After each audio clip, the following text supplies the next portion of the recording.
1/8 ని ఏమని రాయొచ్చు మనం? 2 4 జా రాయొచ్చు కదా, 2 into 4 రాయొచ్చు కదా. నెక్స్ట్ దీన్ని 4 into 6 రాయొచ్చు కదా, దీన్ని 6 into 8 అని రాయొచ్చు, దీన్ని 8 into 10 అని రాయొచ్చు, దీన్ని 10 into 12 అని రాయొచ్చు కదా. సో ఇప్పుడు చూడండి ఈ డిఫరెన్స్ చూడండి, 2 డిఫరెన్స్ అన్నిటికీ 2 డిఫరెన్స్ ఉన్నాయి ఇక్కడ.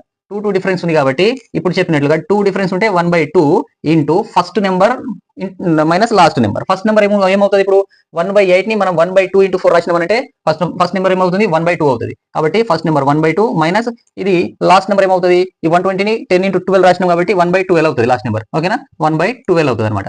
రైట్, ఇప్పుడు చూడండి ఏం చేయాలి, ఇప్పుడు 1/2 అని రాసిన, నెక్స్ట్ వీటి ఎల్సిఎం ఏమవుతుంది 12 అవుతుంది. ఎల్సిఎం 12 అవుతుంది అని అంటే ఈ 12 ని 2 అనేది 6 టైం డివైడ్ చేస్తుంది అండ్ 12 అనేది 1 టైం డివైడ్ చేస్తుంది. రైట్, ఇప్పుడు 1/2 into 5/12 దట్ ఈక్వల్స్ టు ఏమవుతుంది 5/2 into 12 24. సో 5/24 అనేది మనకు ఆన్సర్ వస్తుంది. 5/24 ఆప్షన్